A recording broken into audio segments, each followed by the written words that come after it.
लड़ाई लड़नी पड़ेगी और लड़ाई अगर नहीं लड़ोगे तो पिस जाओगे, कोई धनी दोरी नहीं है। इस बात का भी ध्यान रखना। मैं मेरे समाज के उन अधिकारियों को कहना चाहता हूं जो सत्ता के गुलाम बन के अपने लोगों का शोषण करते हैं, उनको मैं कहना चाहता हूं कि समय तुम्हारा भी खराब आने वाला है, समय पे चेत जाओ।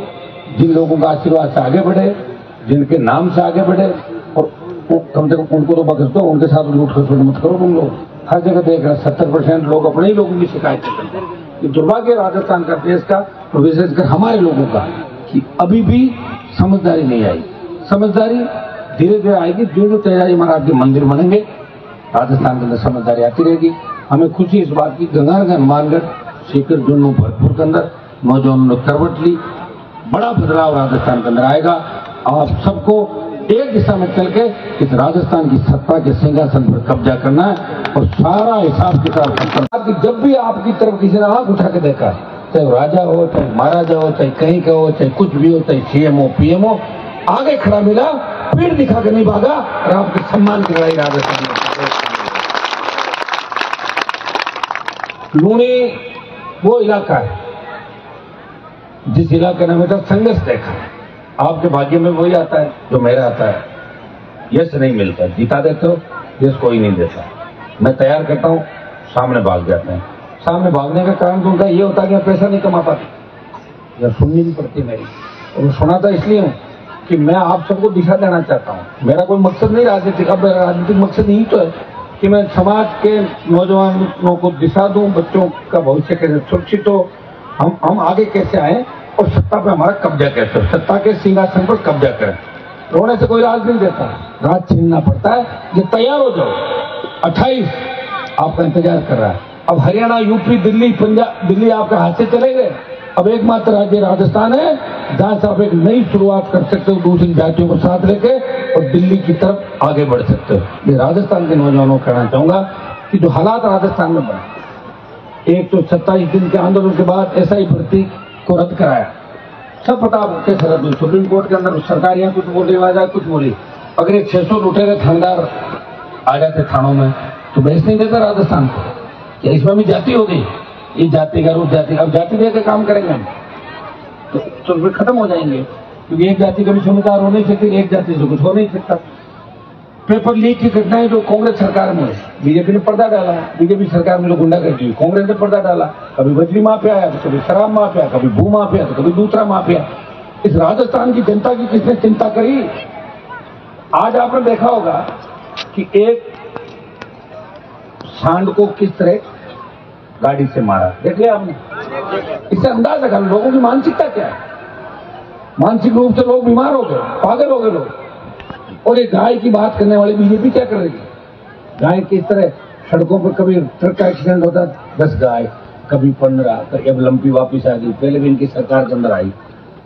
काम इनका एक एक वोट लो, पैसा कमा लो, चुनाव टाइम बांट देंगे, कुछ सोशल मीडिया पर लगा देंगे, कुछ खरीद लेंगे, कैंडिडेट खड़े कर देंगे, अलग अलग जातियों को बिठा देंगे तो हम जीत जाएंगे। वो अपना काम कर रहे हैं, हमारे लोग इस बात को समझ नहीं रहे। और कांग्रेस अपना काम करे, उनको तो 100 सीट से राजी है। कांग्रेस वाले हमेशा लोकसभा में एक बात कहते हैं, हम 100 आए हैं, भूल गए 4 छोटे पहले तुम लोग। ये तो दुर्भाग्य है कि देश को खड़ा करते हैं, कुछ लोग हंसते हैं और मैं भी उनके साथ खड़ा हूँ, नारे लगा रहा हूँ। क्या करूँ, मेरी मजबूरी है। मैं जाऊँ किधर बताओ? बीजेपी की तरफ चला जाऊँ तो लोग कहते हैं डर गया, वहां चला गया, और कांग्रेस के साथ मुझे रहना पड़ता है। वही कांग्रेस मुझे मार रही राजस्थान में। आप सारी चीजें देख रहे हो, लेकिन मैं मर नहीं रहा हूँ कांग्रेस बीजेपी से। मैं तो जिंदा हूँ, मेरी आवाज के अंदर इतना दम है। इस राजस्थान के किसी एसपी, कलेक्टर, आईजीपी को टेलीफोन करता हूँ, 10 मिनट में काम हो जाएगा। कांग्रेस बीजेपी के नेताओं से काम नहीं होगा। कई आंदोलन हुए जोधपुर के अंदर, इस प्रदेश के अंदर अग्निवीर का आंदोलन भी मैं ही कर रहा हूं। एक व्यक्ति लड़ रहा है सेना के सम्मान के अंदर देश में। उसने कहा, डरा के आधा करा दिया। पहले 25% रख के 75 वापिस भेज रहे थे। किसान आंदोलन में जब हार हुई प्रधानमंत्री की, बदला लेने के लिए किसान के बेटों के खिलाफ एक षड्यंत्र है, अग्निवीर लेके आए। सब ज्यादा कौन जाता है सेना में? हमारे बच्चे जाते हैं। इनको कैसे तंग करें? हमारी एक ललकार जोधपुर की एक रैली से, एक ललकार से 50% हो गया कि 50 को रखेंगे, 50 को भेजेंगे। और जिस दिन 1 लाख की तादाद के अंदर आप दिल्ली चलोगे, उसी दिन मोदी के घुटने टिकवा देंगे और अग्निवीर को समाप्त कराएंगे। अगला जो हमारा आंदोलन है उस देश के नौजवान के लिए आंदोलन होगा, जिस तरह पंजाब के किसानों ने किसान कौम को बचाने के लिए आंदोलन किया, उसी तरह राजस्थान में नौजवान सेना के सम्मान के अंदर दिल्ली को घेरेगा और प्रधानमंत्री के घुटने टिकवा के और अग्निवीर को समाप्त कराएगा। भाई, और राजस्थान के अंदर कितनी अराजकता हो गई। आप देखिए, कई बार ऐसी तस्वीर आती है जिसको देख के आपको नींद नहीं आएगी कई दिन तक। 6 कितने दिन का बच्चा था वो, जिसको मुंह में पत्थर बांध कर एक फोटो आई थी ना, 15 दिन का बच्चा, नहीं 15 दिन का बच्चा, हाँ ना, मुंह में पत्थर डाल के उसको डाल दो। ये मानवता कहाँ गई? एम्बुलेंस में रेप, आईसीयू में रेप, अस्पताल के अंदर थाने में रेप, कहाँ गई मानवता? अपने आप लोग क्यों नहीं उठ रहे हैं? लोग कब जागेंगे बताओ मुझे।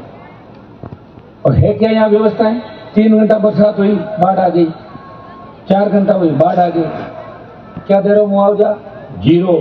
अभी तो आपके नियम ही आपदा वो बना है 50 साल पहले के, क्या दे दोगे आप किसी को बताओ?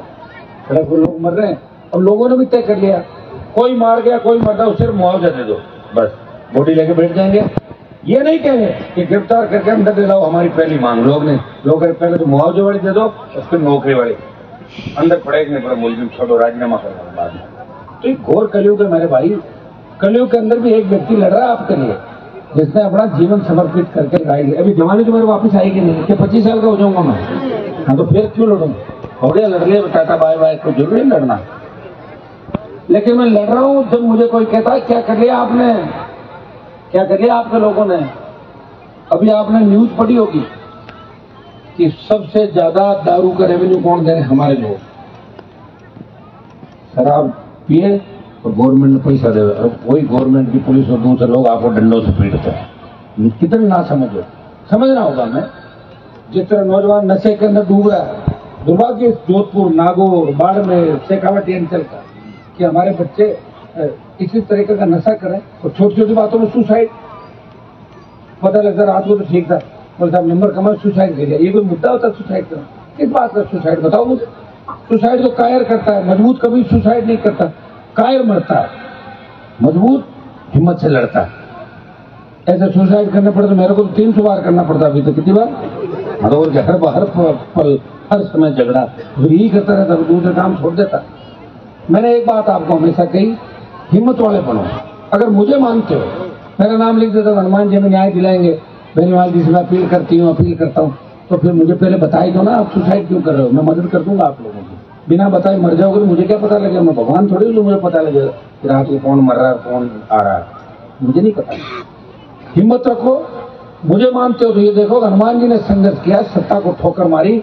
या जो लोग मेरा थैला उठाते थे वो 3-3 बार कैबिनेट मंत्री बन गए राजस्थान में, जो मेरा बैग लेते थे, या मुझे कहते थे साहब 2 मिनट मुझे भाषण करना। इससे अंदाज लगाओ, मेरे घर के आगे से निकलते हैं और कहते हैं यार हनुमान जी ने क्या किया, पूरा जीवन यही बिता दिया, और कहते हैं कि बिजली और काट दी। और भजनलाल को तो कुछ मिला नहीं, घर पर कोई था नहीं, मैं धरने बैठा, पीछे बिजली पोल पर काट के भाग गया। लेकिन मैं भी हाई कोर्ट में लड़ रहा हूँ, हाई कोर्ट के अंदर सफलता नहीं मिली मुझे। क्यों नहीं मिली? अंदर की पॉलिटिक्स समझ जाना आप लोग, कौन थे, क्या थे, कैसे हुआ, कैसे नहीं हुआ, समझ जाओगे सारा। डबल बेंच में जा रहा हूँ, मुझे लग रहा जितना बिजली का बिल आया उतना तो मेरे वकीलों में चला जाएगा, तो सुप्रीम कोर्ट जाऊंगा, रुकूंगा तो रुकता ही नहीं, आदत नहीं मेरी। अंतिम फैसला करवाता हूँ, या तो हार या जीत, बीच में कभी नहीं रहता मैं। और इसीलिए आप मुझे पसंद करते हैं। एक महाराज का 2007-8 का मुझे याद है, 7 से पहले मेले कैसे बढ़ते थे, और मेलों के अंदर लाखों की तादाद में मेरे आप आते। मैं भी आपकी ऊर्जा देने के लिए, मेरे पास खुद के बाद 10 साल पुरानी गाड़ी आप देख रहे हो, फिर भी हेलीकॉप्टर उड़ाता हूँ। आपको कैसे उड़ाते हो? पैसे देता हूँ। पैसे कहाँ से लाते हो? आपसे लाता हूँ। करा लो भजनलाल जांच, मोदी जांच करा लो मेरी, गहलोत को मना किया। इसलिए कि किसान कौम का बेटा आपको आगे बढ़ाने के लिए जमीन से लेकर हवा तक लड़ रहा है। आप ताकतवर बनो, आगे बढ़ो। और तेजा जी का जयकारा विधानसभा लोकसभा के अंदर, तो मंत्रिमंडल के अंदर भी लगा। ये प्रयास हमने किया। जब मैंने पहला जयकारा लगाया तो मोदी जी ने कहा हुई तेजा जी, आगे मोदी को नाक रख लो खरनाल में, ये रही बुलाया नहीं बुलाया। तो भाइयों मैंने प्रयास हो सकता है मुझे फायदा नहीं मिला, मेरे समाज के लोगों को फायदा मिलता है, कोई बेचारा मुझे गाड़ी देकर अपना काम कर रहा था बीजेपी, हनुमान का ये कर दूंगा वो कर दूंगा, ठीक है 2 स्मार्टफोन ट्रांसफर कर लो, पटवारी बदलवा लो, 2 पैसे कमाई कर लो। कोई दूसरे तरीके से करता है। तो समाज में तो नुकसान नहीं किया मैंने, समाज को तो फायदा ही किया। समाज के साथ दलितों को फायदा किया, ओबीसी को किया, सबको फायदा किया। मेरा प्रयास यही रहा कि आप लोग आगे बढ़े और दूसरी पीढ़ी के हमारे बच्चों को मौका मिले। हमें तो किसी ने मौका नहीं दिया। हम जब थे तब तो कुछ भी नहीं था, घोर अंधकार था। अब ठीक है तो धीरे धीरे ठीक होगा। और मुझे पूरी उम्मीद है, चाहे जाट आरक्षण आंदोलन हो चाहे दूसरे आंदोलन हो, बाड़मेर जोधपुर से शुरुआत होती है और वही हवा चलती है राजधानी तक। अब की बार आपका शेखावाटी अंचल पूरा तैयार है। हनुमानगढ़, गंगानगर, सीकर, जुन्नू, भरतपुर, ये 5 जिले ऐसे हैं जहाँ की राजनीति अलग चलती है। हम मारवाड़ के लोग एक साइड चल लेते हैं, अजमेर, भीलवाड़ा, चित्तौड़, उदयपुर, इधर तो ठीक है अपना प्रयोग किए पहले, कहीं 60,000 वोट लिए, कहीं 50 लिए, कहीं 40 लिए, कहीं 30 लिए। आरएलपी हर जगह गई राजस्थान के अंदर। लेकिन मुझे पूरी उम्मीद है इस बार राजस्थान का नौजवान कोई चूक नहीं करेगा, निशाना उसका सही होगा और राजस्थान की सत्ता पर किसान कौम का कब्जा होगा।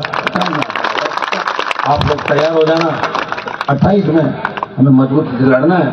उससे पहले पंचायत राज चुनाव पता नहीं सरकार कराएगी कि नहीं कराएगी, ये तो अरविंद जी बता सकते हैं, बैठे हैं। तो अगर कराएगी तैयार रहना आप लोगों को। लड़ना कि नहीं लड़ना है? अब एक बार लड़ना भाई, नए लड़के ऐसे तो उम्र चली जाएगी, ठीक है ना? कोई लड़ो आमने सामने, अपने सब सीटों पर लड़ना है, हर जगह लड़ना, जवानों को लड़ना ज्यादा से ज्यादा। तो चुनाव लड़ोगे जब तो बनोगे, कैसे बनोगे बताओ मुझे? नेता जब तो बनता है जब आदमी लड़ता है, नहीं लड़ता तो नेता। मैं अगर नहीं लड़ता तो नेता कैसे बनता है? लड़ा जब तो आया हूं मैं। तो लड़ना है सब बच्चों को, आपस में नहीं लड़ना, चुनाव लड़ना है, ठीक है? अगर आपस में लड़ लें, आपस में नहीं लड़ना है। छोटी छोटी बातों पे एक दूसरे से झगड़ा नहीं करना। आज भी राजस्थान के अंदर 2 जातियां एक दूसरे को मारती है, खून बहाती। दूधू का वीडियो देखा होगा, 35 जाट समाज के लोग 5 आदमी पर अटैक करते हैं, एक को भीतर मारते हैं, मरने के बाद भी कुराड़े से काटते हैं। इससे पता लगता है कि अभी भी हमारी समझ नहीं है। गुर्जर जाट अपनी ही कौम के खून का प्यासा है राजस्थान के अंदर, अभी भी आजादी के 75 साल। हमें समझना होगा, छोटी मोटी बात भी अगर बच्चों के अंदर हो जाए, माँ बाप की ड्यूटी होती है, वहां के नेताओं की ड्यूटी होती है, सबकी ड्यूटी है कि राजीनामा करा के बच्चों को साथ बिठाओ। मौत के बाद क्या होता है? एक तो वैसे चला गया, दूसरा तुम वैसे बर्बाद हो गए, तो हमें सगले कलंकित हो गए, कलंक लग गया। तो इन चीजों को भाइयों विशेष रूप से ध्यान रखना आपको। मैं देखता हूँ आजकल बच्चे पॉपुलर होने के लिए स्टंटबाजियां करते हैं, डेमो देते हैं, कुछ नहीं बचना इनसे, कोई नहीं पूछता। 3 दिन याद रखते हैं लोग। तो मेरी बातों को गंभीरता सुनो आप लोग। नशा नहीं करना, आपस में झगड़ा नहीं करना, अपने लोगों की पहचान करनी, 2 आदमियों में चुनाव करना, अच्छा बुरा कौन है, अच्छे के साथ रहना, उस जगह बुरे को मार लो तुरंत। कम अच्छा बुरा हो तो उसके साथ रहो कि इससे ये ठीक है, उधर हो जाओ। लेकिन 28 का विधानसभा का चुनाव है, इसमें मजबूती के साथ हम इस बार लड़ेंगे। चाहे हमें थोड़ी रणनीति हमारी चेंज करनी पड़े राजस्थान के अंदर, क्योंकि बिना सत्ता के अब आपको भी मुझे लग रहा है धीरे धीरे कमजोर हो जाओगे। 28 में पूरी ताकत से हम लड़ेंगे और हमारा मकसद यही है कि कानून का राज हो राजस्थान के अंदर। हमारी बहन बेटे रात को 12 बजे में निकले तो ऐसे निकले जैसे खुद के आंगन के अंदर हो। कर्ज मुक्त किसान, नौजवान को डिग्री से पहले रोजगार की गारंटी हो, सशक्त लोकायुक्त, फ्री बिजली, टोल फ्री और आपका जनता का खुद का राज, जवान का खुद का राज, बेमुक्त अपराध मुक्त राजस्थान, ऐसा हम लोग चाहते हैं। और भाइयों, तो सशक्त सरकार आएगी तो सारे काम अपने आप ही हो जाते हैं। जब सरकार ठीक होती है ना तो अपना नीचे सिस्टम ठीक हो जाता है 80%। सरकार में जब भजनलाल होते हैं तो फिर गड़बड़ हो जाता है मामला। अभी तो पूरा गड़बड़ है। इतना घटिया शासन मैंने पिछले 30 साल में कभी नहीं देखा, जब पता ही नहीं किसकी चल रही। भजनलाल कुछ कहता है, इतने सेक्रेटरी कुछ कह देता है, इतने वापस बयान आ जाता है, इतने नहीं आ जाता, पता नहीं चल रहा। बीजेपी के नेता खुद परेशान है बेचारे, किसको क्या कि मास्टर की भी हाँ नहीं पड़ती, मास्टर की बदली करा लेगा भाई, पता नहीं कुछ दिन करेंगे, भजनलाल की सरकार है। जब बीजेपी ये कह रही है तो कांग्रेस को आपको पता है क्या करे, हमारा राज नहीं, उनकी आदत है, राज आएगा तो वैसे लूट लेंगे, नहीं तो वैसे कर लेंगे। इसलिए आपको अब नए सिरे से नौजवानों को पढ़ करना है। उस समय जब अंग्रेजों का राज था तब तो हमारे पास मोबाइल भी नहीं था, हम इकट्ठा भी नहीं होते थे, चोरी छुपे लड़ाई लड़ते थे, हथियार नहीं थे, फिर भी कितने नौजवानों ने सादत देके इस देश को आजाद कराया। उस समय टेलीफोन थे क्या, वायरलेस थे क्या? उस समय नहीं था ना, बंदूकें भी नहीं थी। कितना बड़ा भारत था। अब आप कितने नौजवानों बताओ मुझे, अभी सिटी मारते ही 2 लाख इकट्ठे हो जाते हो। 2 लाख के सामने क्या है सरकार बताओ? देखा नहीं आपने नेपाल में क्या हुआ, दूसरे राज्यों में क्या हुआ, अभी जम्मू के अंदर देखा आपने क्या हुआ, ये लद्दाख के अंदर किस तरह नौजवान, ये निश्चित रूप से अगर सरकार ने समय रहते नौजवानों को नहीं संभाला, बेकारी, बेरोजगारी, अव्यवस्था, कुशासन अगर इसी तरह होते रहे, इसी तरह अबला की चीख पुकार रही, तो निश्चित रूप से हिंदुस्तान के अंदर भी वो दिन आ सकते हैं। कोई बड़ी बात नहीं, मैं कोई ऐसी बात नहीं कर रहा हूं, लेकिन दिख रहा है सामने क्या होगा। चंद लोग खा रहे हैं, बाकी मर रहे हैं सारे लोग, बिना इलाज के मर रहे हैं। सरकार कभी ट्यूबलाइट फ्री देती थी, कभी मुफ्त इलाज, कभी 200 रुपए 500 रुपए, लोग पेंशन बना दो, सारा भ्रष्टाचार सरकार ने खुद ही कर दिया। कभी रोजगार की बात तो नहीं करी, सारी जमीनें रोड, बड़ी बड़ी कंपनियों को, अडानी, अंबानी, दुनिया भर के टाटा बिरला से लेकर कितनी जमीनें लोग लेके बैठे हैं। बड़े लोगों ने अपने यूनिवर्सिटी खोल लिए, जमीनें ले ली, 100 बीघा, भारतमाला आ गई, कहीं एक्सप्रेस वे आ गया, कभी रेलवे लाइन आ गई। हमारी तो जमीन छीन ली, हमारे पास क्या बचा पीछे बताओ मुझे, मुआवजा भी ढंग से नहीं दे रहे। तो भाइयों एक और लड़ाई के लिए तैयार हो जाओ आप, लड़ाई लड़नी पड़ेगी, और लड़ाई अगर नहीं लड़ोगे तो पिस जाओगे, कोई धनी दोरी नहीं है। इस बात का भी ध्यान रखना। मैं मेरे समाज के उन अधिकारियों को भी कहना चाहता हूं जो सत्ता के गुलाम बन के अपने लोगों का शोषण करते हैं, उनको मैं कहना चाहता हूं कि समय तुम्हारा भी खराब आने वाला है, समय पे चेत जाओ, जिन लोगों का आशीर्वाद से आगे बढ़े, जिनके नाम से आगे बढ़े, और कम से कम उनको तो बख्श दो, उनके साथ लूट खसोट मत करो। तुम लोग हर जगह देख रहे हैं 70% लोग अपने ही लोगों की शिकायत करते हैं। ये दुर्भाग्य राजस्थान का, देश का, और विशेषकर हमारे लोगों का, कि अभी भी समझदारी नहीं आई। समझदारी धीरे धीरे आएगी, जो तेजाजी महाराज के मंदिर बनेंगे राजस्थान के अंदर समझदारी आती रहेगी। हमें खुशी इस बात की, गंगानगर, हनुमानगढ़, सीकर, जुन्नू, भरतपुर के अंदर नौजवानों ने करवट ली, बड़ा बदलाव राजस्थान के अंदर आएगा। आप सबको एक दिशा में चल के इस राजस्थान की सत्ता के सिंहासन पर कब्जा करना है, और सारा हिसाब किताब 70 साल का चुकता करना है। बहुत बहुत आप सबको धन्यवाद, समिति को, जाट समाज को, सर्व समाज को, जो यहाँ आए आप लोग, माताओं बहनों को, विशेष रूप से बच्चों को, और हमारे छोटे भाइयों को, जो आने वाले नेता हैं सारे सारे, इन सबको भी शुभकामनाएं। इसी तरह आप सेवा करो, हमारे लोगों की बीच में रहो, अन्याय के खिलाफ खड़े हो जाओ। आपके पीछे मैं खड़ा हूं, इतना विश्वास आपको दिलाता हूं, आपको अकेला नहीं पड़ने देंगे। हमारे पीछे तो कोई खड़ा नहीं था, फिर भी मैं सब परिस्थितियों का मुकाबला करते हुए बाहर आ गया। लेकिन इन नौजवानों को कहना चाहता हूं, नए नेताओं को, कि तुम्हारे पीछे तुम्हारा भाई खड़ा है, वो खड़ा है, इसका मतलब 50 लाख लोग खड़े हैं राजस्थान के अंदर, देश के अंदर। इस बात से आपको घबराने की आवश्यकता नहीं। बहुत बहुत आपको शुभकामनाएं। आपने मुझे आमंत्रित किया, दोबारा आपके बीच समय समय पर आता रहूंगा। लूनी में आके ऐसा लगता है जैसे खुद गए कॉन्स्टिट्यूंसी के अंदर में आ गया, इलाके में आ गया। जोधपुर, नागौर, बाड़मेर के इलाके मजबूत है, और ये मजबूती इस बार आपको पंचायत चुनाव 28 के अंदर